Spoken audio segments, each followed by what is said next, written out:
I'm in nature. And as much as it can feel like technology brings us further from the natural world, I want to show you ways that it can bring us closer.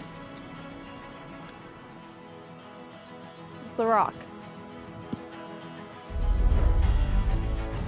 Humankind stands at the precipice of a new evolutionary identity.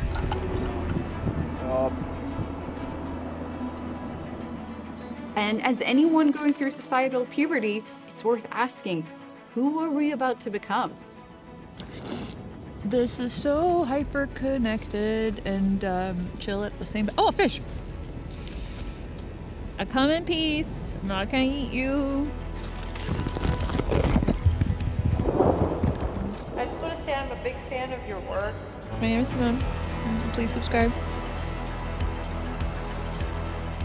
As we get deeper into our digital evolution, we're going to go beyond screens and gadgets to discover a place where technology doesn't disrupt the natural order.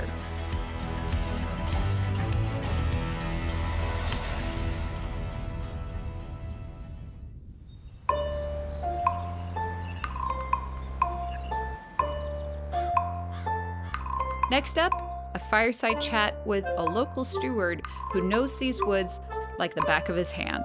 We are in Sigru Estate.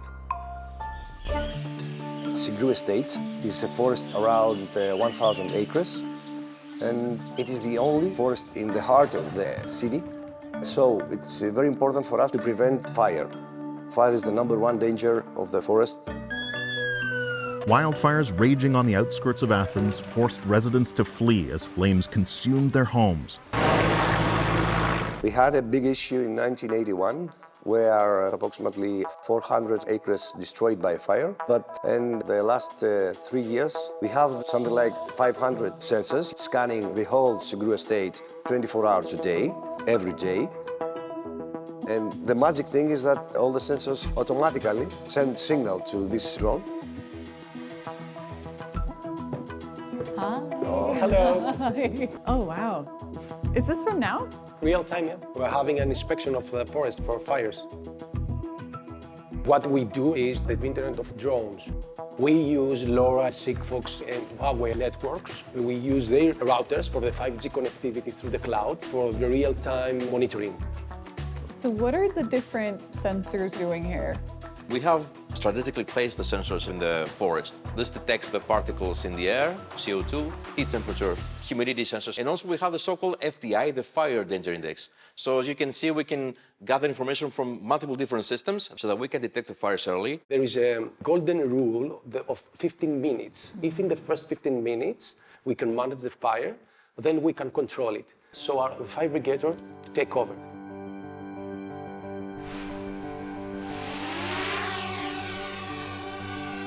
When we have a trigger alert, the drone automatically takes off and it goes directly to the location where the actual event happened. And then we can see over the AI system on the drone if there's indeed a fire. Imagine if our forests were equipped with digital eyes and ears and could be protected from threats as old as time.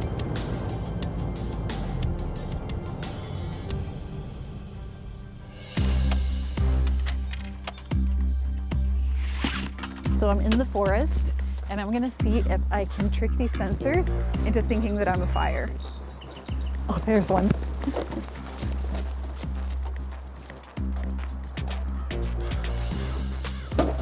So this is a CO2 sensor.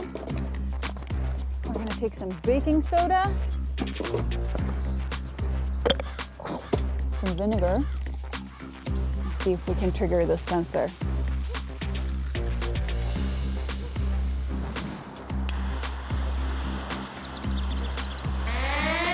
As you can see, we had the heat up to 122 Celsius. Once we have the alert from the sensors, we have to take it out with the drone until we're sure that this was possibly a false alarm or a real fire.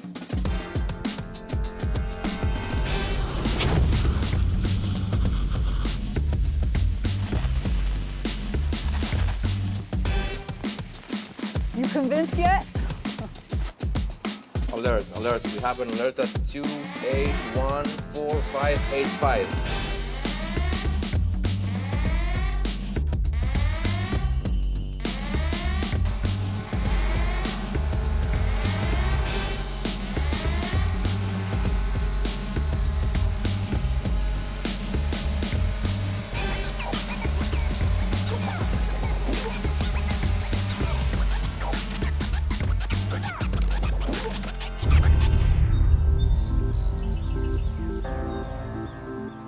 The Internet of Drones helps us protect our wild spaces. So with 5G expanding into the great outdoors, work from home becomes work from anywhere. Now let's connect with an AI expert to discuss how we may one day finally outsmart the weather. 你好，谢博士。 Hello. 你好. Can you tell me a little bit about your project? Yeah, we developed an AI algorithm for weather forecasting, and weather is much faster than the conventional numerical weather prediction algorithms. You can predict the global weather of the next week in 10 seconds. We trained a large model. It's a deep neural network with millions of parameters. What type of data are you using? We are using the reanalysis weather data offered by the European Center for Medium-Range Weather Forecasting.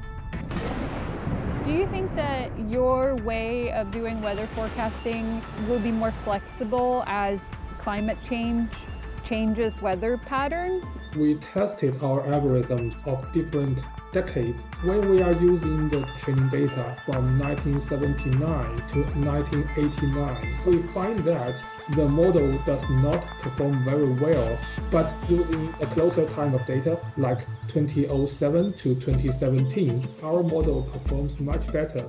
So this is evidence that the Earth's climate is really changing. And now these AI algorithms will better predict extreme weather events like heavy raining or the tropical cyclones. Interesting. We named a hybrid system that integrates the advantages of AI and conventional methods.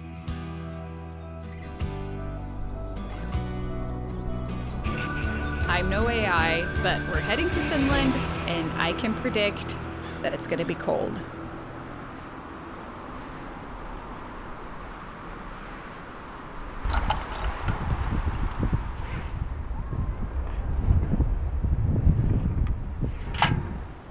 What is happening here today? We are swapping old 4G equipment to new 5G. Only one frequency for 4G, so that's very old stuff. Wait, is that what the difference is? With 5G, we can have several frequencies Yeah. to spread the network. And the more frequencies, the better. Yeah, and here are the radios, actually the brains of this, and they are connected to antennas, sending and receiving the data. Glass fibers and light. What was it like before this area had 5G? Especially here in Finland, maybe they have 2G, 3G, 4G, which is good for phones, but nowadays everybody wants to watch the movies and whatever they do, these Facebooks things. They just didn't work. Yeah. For example, my home, I just calculated yesterday that I have 15 different equipment connected to 5G and Wi-Fi, but I would use 2G, 3G, 4G. The bandwidth wouldn't be enough. Yeah. I wouldn't have enough capacity. And there were no other internet options? No. Because there's Well- nothing else? No, because if you use fiber, Yeah. you need to dig hundreds of kilometers to this area for just a few houses. Okay. So it's the cost per person. It's very expensive. Oh, it's so interesting. Because I think of 5G as just cellular network. Yes. But okay. in rural areas where you don't have fiber or don't have a cable connection, Yeah. then this is the network that you use for your Yes. computer or for Yeah. your TV or for everything. Yeah, it's much more easier to have 5G. But the challenges we have in winter is if it's windy, icy, or if you have minus 20. The biggest hurdles in your job is just Finland. It's just- I want to see how we stay connected even in the most extreme conditions. High-speed connectivity is a game changer, especially when you're miles from civilization.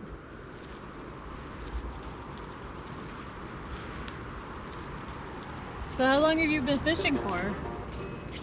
40 years. I started when I was a kid. My father was a very enthusiastic fisherman. And he's still alive, but he's over 80, so he cannot fish anymore. I actually don't fish, but I was thinking maybe I can just feed them.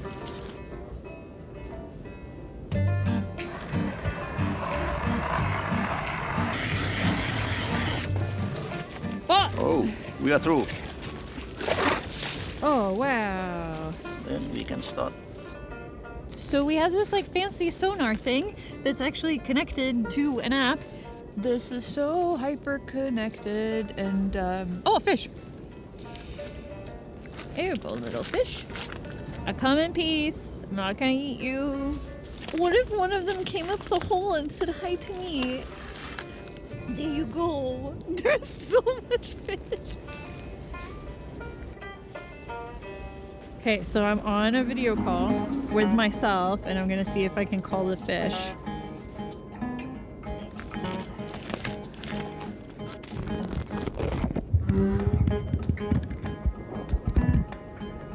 Hi, fish.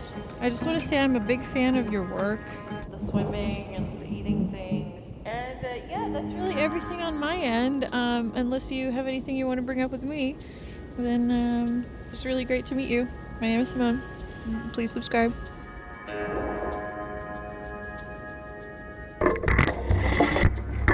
Hi.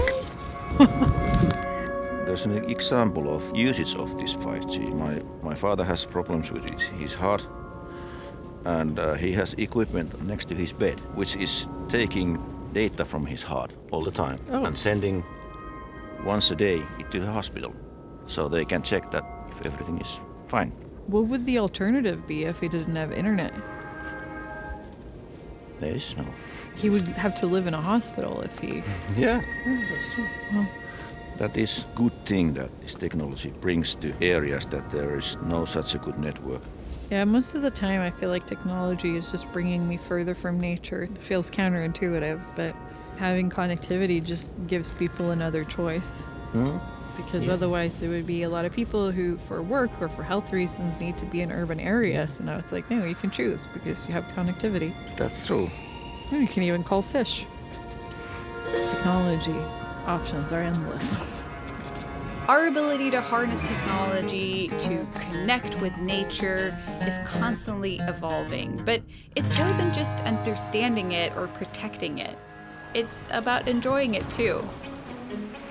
Throughout history, human progress in technology has mostly been a burden on our environment, but that doesn't mean that it necessarily has to be that way in the future.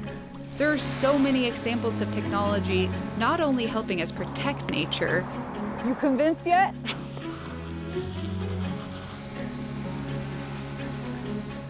Oh, to be a 5G antenna and have such a clear purpose in life. But to connect with each other more deeply. Hola. Hola. Hi. ¿Cuánto tiempo llevas vendiendo productos aquí? Desde siempre. This is the place where we keep our treasures. Wine archive. Oh, hey. When I tell you that you have a special place in my heart, this is where I mean, right there. Yes, in the left atrial appendage. Yeah. Calling 5G the Autobahn of the internet is Here the we most go. German thing I've ever heard. And to enhance our own personal lives in ways that we never thought were possible. I'm trying it out by being on like 15 video calls with myself. You can do this. I'm gonna make you proud. Push it through. Yeah. I feel too powerful for my own good. I shouldn't be able to hold somebody's heart in my hand. So just like a YouTuber, you spend a lot of time just looking at videos of yourself. Yeah. It's the best way to learn. Come on, right here. It's inspiring to see such happy robots in your natural environment. Yeah. They really like it. And honestly, as long as our relationship, environment, and selves don't start needing tech support, I'm all for it. Okay, bye.